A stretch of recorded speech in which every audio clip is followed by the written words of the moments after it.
This is session 2 in Explore the Bible, the study of Isaiah. Our text is Isaiah chapter 6, verses 1 through 13, and the title is God Sends. I like the example that is used in GoExploreTheBible.com. It's talking about the pandemic and the changes that we can expect as a result of this. It starts out by just simply asking the class, how has the pandemic changed your life? And then it goes into an article explaining how we can expect the pandemic to create changes in different parts of life. There's an article in Reader's Digest that they refer you to about changes in entertainment, in eating, in transportation, in the office space that you'll go to, and just simply the communities we're going to live in. And this is to lead into the idea that just like the pandemic has caused changes in our lives, Isaiah had a life-changing encounter with God that impacted his life forever. Now, the context of chapter 6 is important. In chapters 1 to 5, what we have is a serious problem. Sinful Israel is the holy people of God that the nations are to come and to learn about God. But that's a problem because of their sin. And so how is that going to be corrected? Well, then we have the answer in chapter 6. When the nation of Israel experiences and encounters God, and like Isaiah has experienced and encountered God, then they will be prepared to be a witness for God, just like Isaiah was prepared to be a witness for God. Chapter 6 also prepares us for chapters 7 to 12. And chapter 6 talks about this coming seed.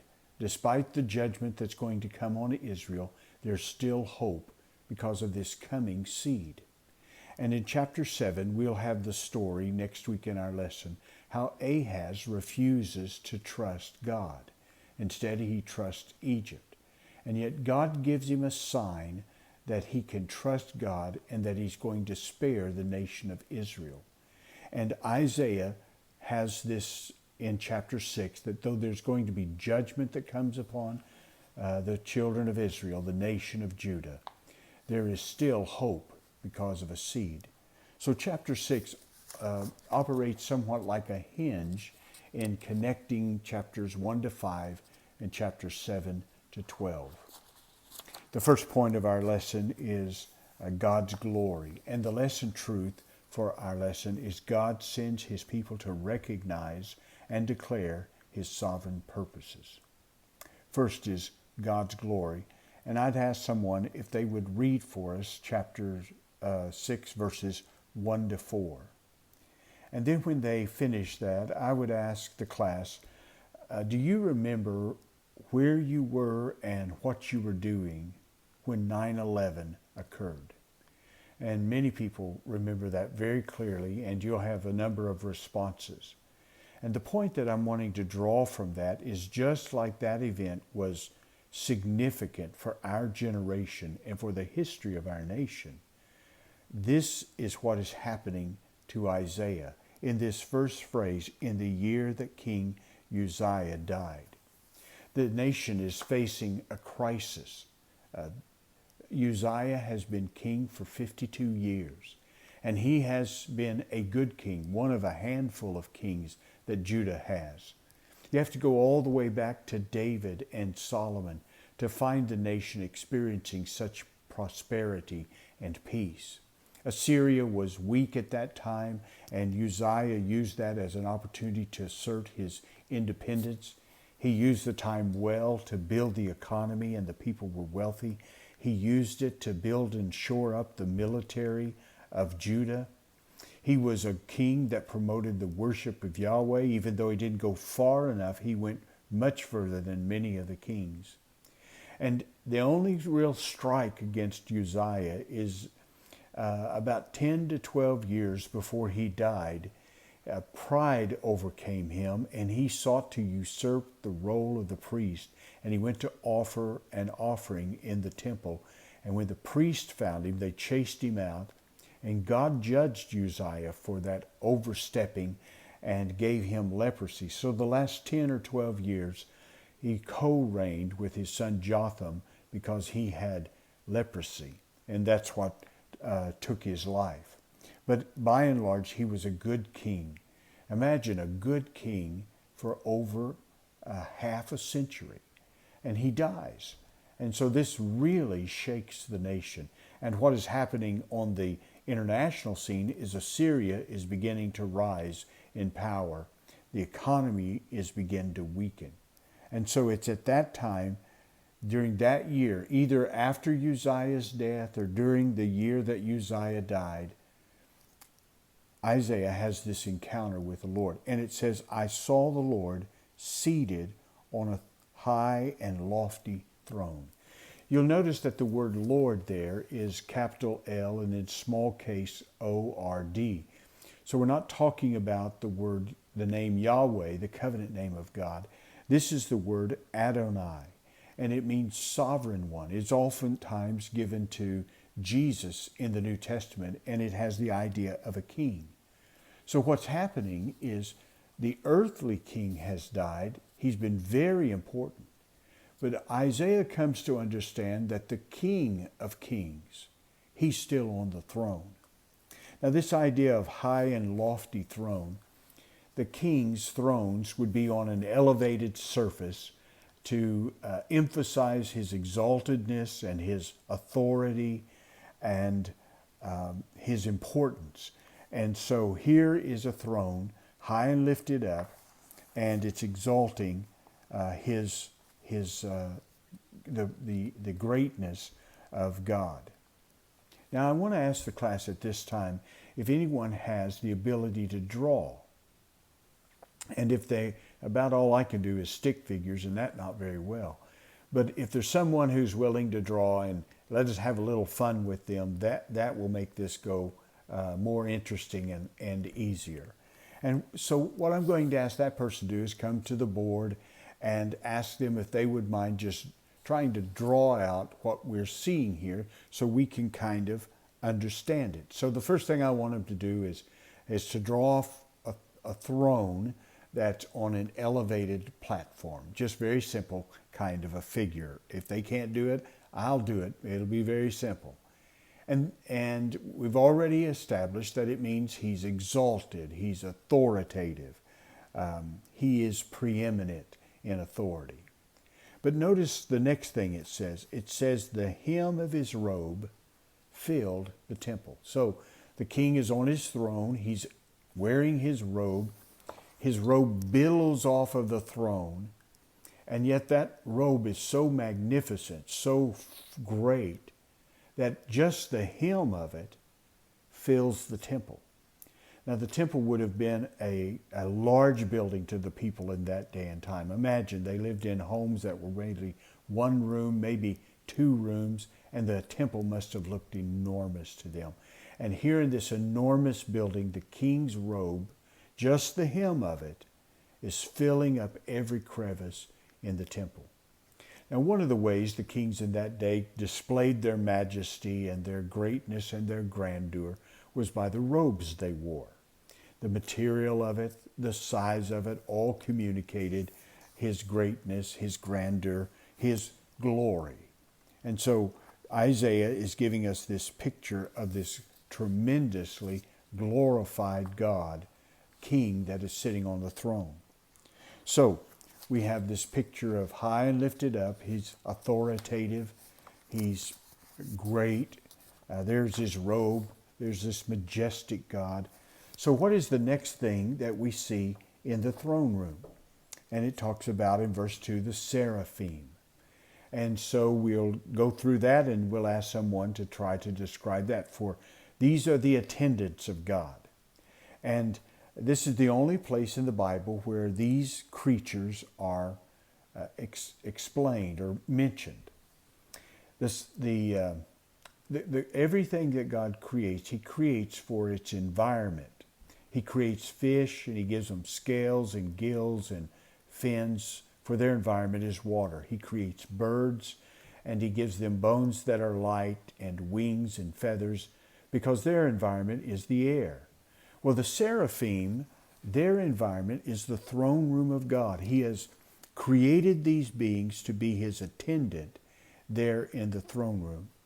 And so we have these 6 wings, and we can talk about that. 2 of the wings cover their eyes. Now, the greatness and the glory of God is such that even beings who were created to be in his presence, in his throne room, have to cover their eyes from the glory of God. Maybe it's conveying something of the reverence for God. 2 of their wings cover their feet. And there's all kinds of explanations for that, but maybe what's happening is it's a picture of their humility. They cover their feet, maybe they have to bend down a little bit, and it's a picture of humility is one explanation. And then they have 2 wings that are ready to serve. So we have this description of these heavenly beings created to be in the presence of God. The next thing we see is not just their wings. The next thing that Isaiah does is he describes their voice.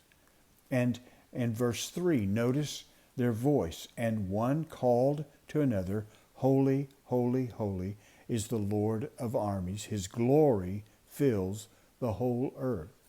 This phrase, and one called to another, it's the idea of constancy. They are fascinated. They are caught up in wonder about the holiness of God. Now, they have been doing this for eternity, and they have yet to get bored with what they're aware of God's holiness. And they just continually, in awe, expressing about the holiness of God. Now, you notice that it mentions the holiness of God 3 times. And I've mentioned before that the Hebrew language doesn't have modifiers like we do, like the word very. They couldn't say he's very, very holy. The way they would do that is they would repeat the word. And so this is a word that is magnified and emphasizing he is the holiest of all beings. He's very, very holy. When they want to say the purest of gold, they'll say the gold. Jacob, when he's thrown into a pit, he's thrown not into a pit. It says a very deep pit, but it means the pit of pits, to emphasize that. It's the only place in the scripture where the word is repeated 3 times. Now, Jesus sometimes will say, verily, verily, the old King James Version, or a modern translation will say, truly, truly, to emphasize what he's going to say. But this is the only place in the scriptures where it's mentioned 3 times. This is talking about the very essence of God, God's holiness. It insaturates every aspect of his other characteristics. God is love, but he is holy love. God is power, but he's holy power. God is wisdom, but he's holy wisdom. There's sinlessness, there's perfection about it.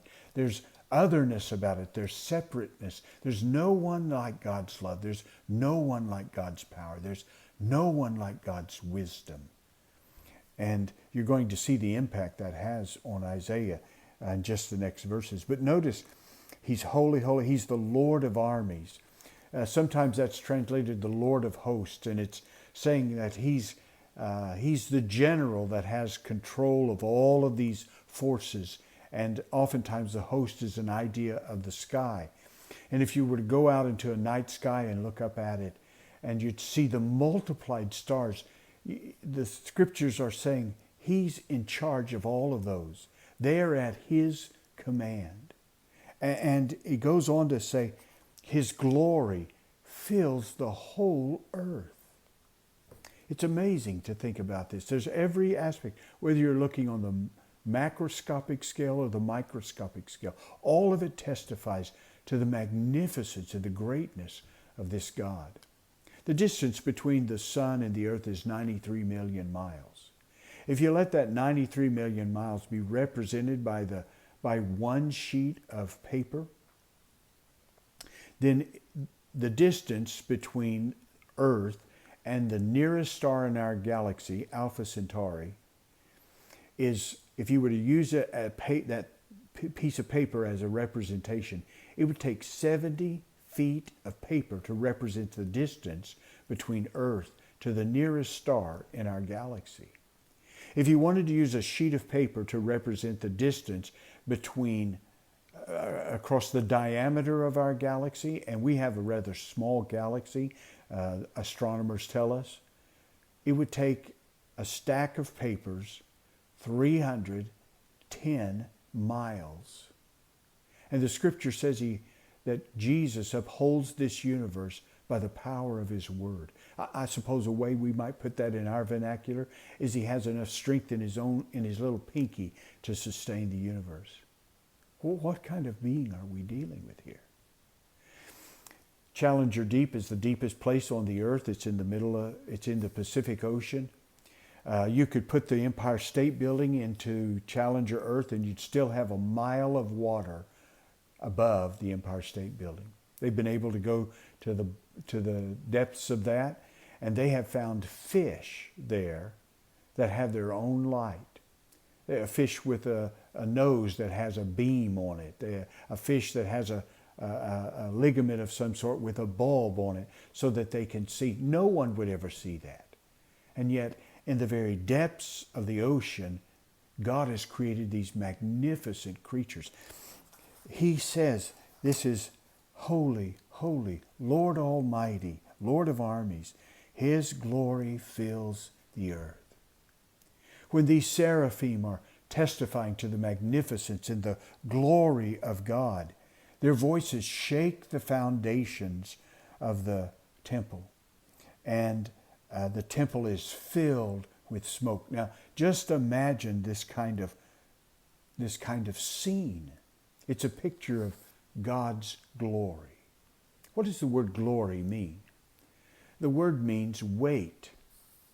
It means something that's real, something that's permanent or substantial, something that's important.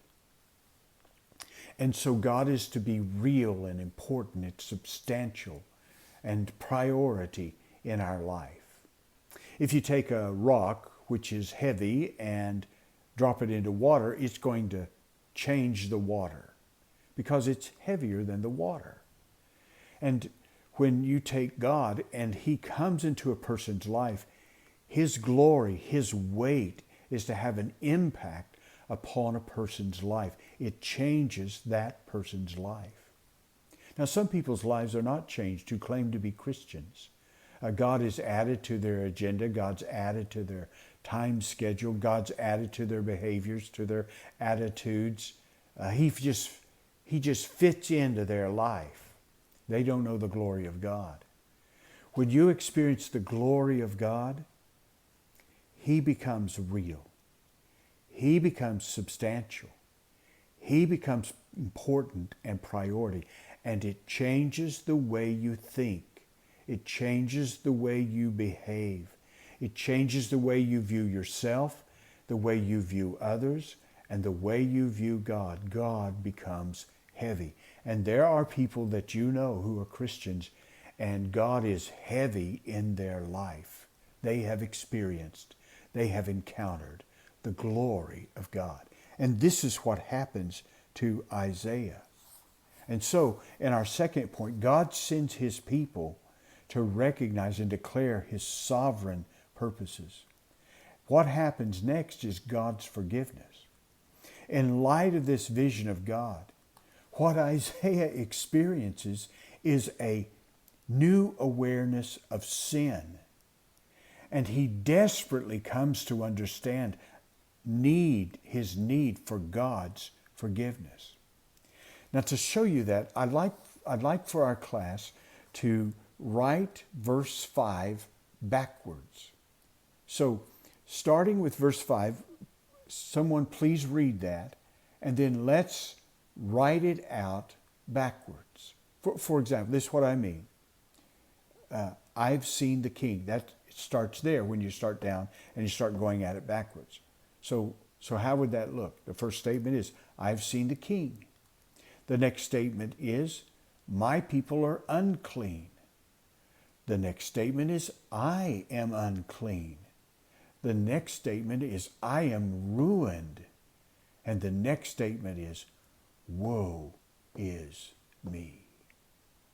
So my question, class, is, in God's presence of holiness, what is Isaiah most aware about himself?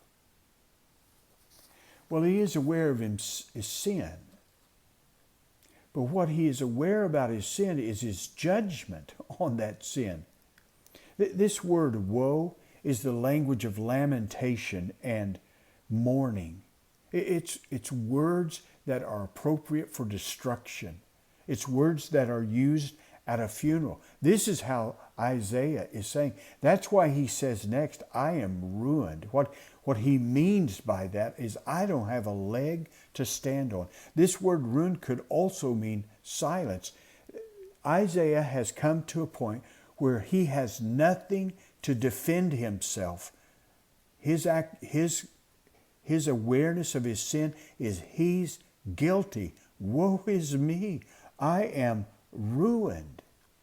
He calls himself an unclean man. What do you suppose that's dealing with? Did your personal study guide have a word to say about that? An unclean man is someone who has not maintained his personal purity. He knew he was supposed to do this, he didn't do it. He knew he's not supposed to do this, but he did it. He didn't maintain his personal purity. He's gone his own way. What strikes Isaiah is he is a disobedient man. He is a rebel of God. He's an unclean man. And he says his lips are unclean. What do you suppose that means? Why is he talking about his lips? Ask the class if the personal study guide had something to say about that. And what it's driving at is, it's what Jesus talked about, that our words reveal the true nature of our heart, what our heart's really like. And so when he's talking about his lips, he's saying that his heart and his will is disobedient to God. And he is involved in a group of people that are the same way. Now, verse 5 tells us that forgiveness of sins, we need conviction of sin. It also says we need to confess our sin. But there's something else that needs to happen for us to experience God's forgiveness, and that's in verses 6 and 7. And I would ask the class to read through that. And what is the next thing that's necessary for God's forgiveness? There is conviction of sin, we see that. There is confession of sin, we see that. What is the next thing that needs to happen for us to experience forgiveness of sin? And to just keep the alliteration going, I'm going to suggest to them, after we've had a conversation, it means there is cleansing of sin. That's what's necessary for us to have God's forgiveness. And it'll give me a chance to talk about and explain some of this passage that's here. One of the seraphim flew to me, and in his hand was a glowing coal that he had taken from the altar with tongs. Now, fire is represented as judgment in the Old Testament. And so he's taking this coal, the judgment of God, and he's going to press it upon his lips. If you can imagine how frightening that must be, his sins are going to be judged. He touches his mouth and he says, now that this has touched your lips, your iniquity is removed and your sin is atoned, or your sin is covered. You have experienced forgiveness. What had to happen for him to experience forgiveness? Where did that coal come from? And hopefully they'll say, well, it came from the altar. Well, what takes place at an altar? Sacrifices are made at an altar. So for Isaiah to experience this cleansing, there had to be a sacrifice that was made, a substitute that was made. And his cleansing is the result of a substitutionary sacrifice. And of course, for you and I, that's we know ultimately Jesus. Now here's the picture of what's happened in the text so far. Isaiah has this encounter with God, and he is glorious. He fills the earth with his glory, and God becomes very weighty in God. And the first thing, the thing he's most obvious to Isaiah is, I am sinful. I am unclean. I don't have a hope. Don't have a leg to stand on before God. And God takes his conviction, his confession, and he cleanses him. Now what follows after that? There is this bursting forth of Isaiah. Notice, God sends his people to recognize and declare his sovereign purposes. So third is God's call. Now, so I'd ask the class to read through it and just give you a few little explanations of the text. When Isaiah says, "Here am I, send me," what he's really saying is, investigate me, scrutinize my life. Now imagine that. The last thing he said was, I am ruined. And now after God's cleansing, he says, look at my life. Send me to do it. God's got a whole heaven full of beings waiting to serve him. But before any of them can say anything, God gives the assignment to a human being. Now, Isaiah's response is one of the best, if not the best, in the Bible. Do you remember what Moses did when God came to him? He gave 5 excuses, and the last one he says, basically, I just don't want to do it, Lord.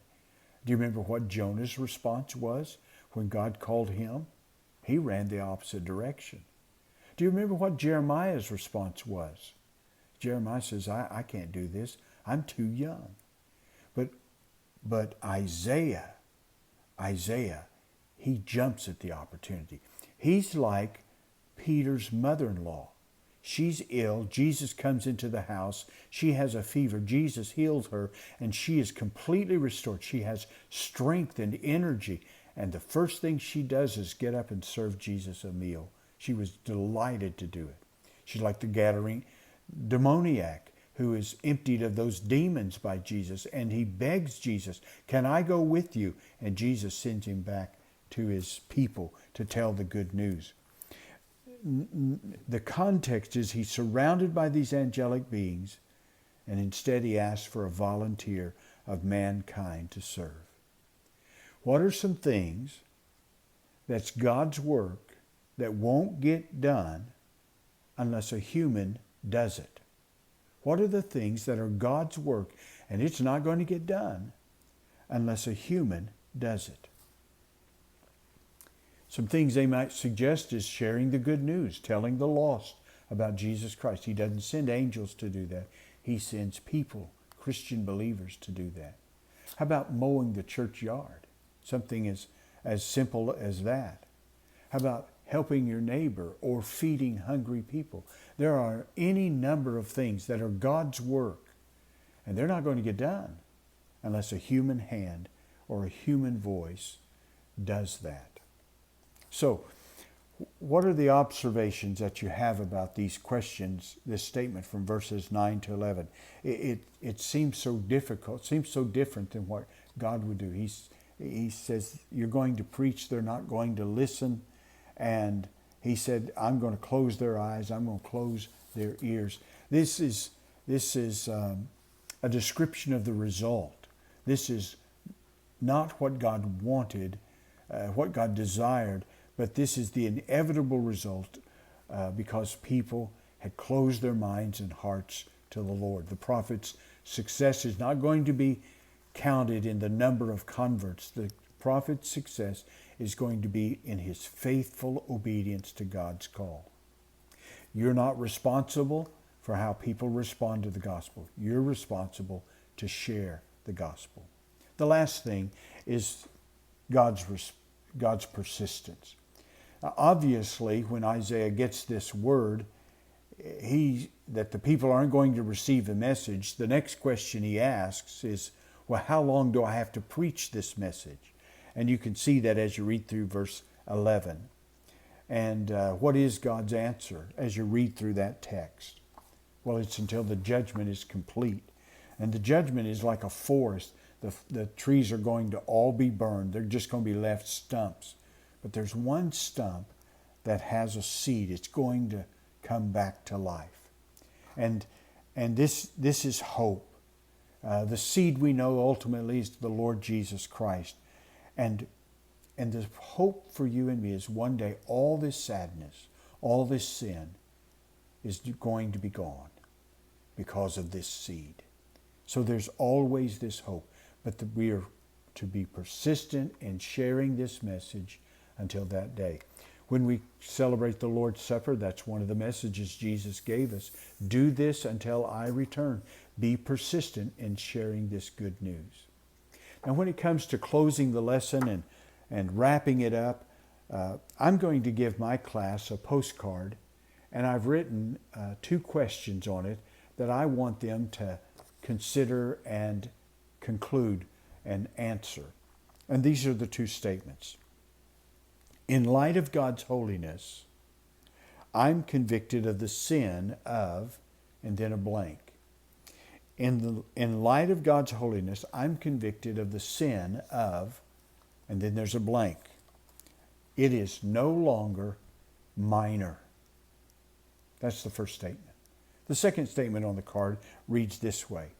In light of God's gracious forgiveness, I gladly rejoice to serve him in, and then there's a blank.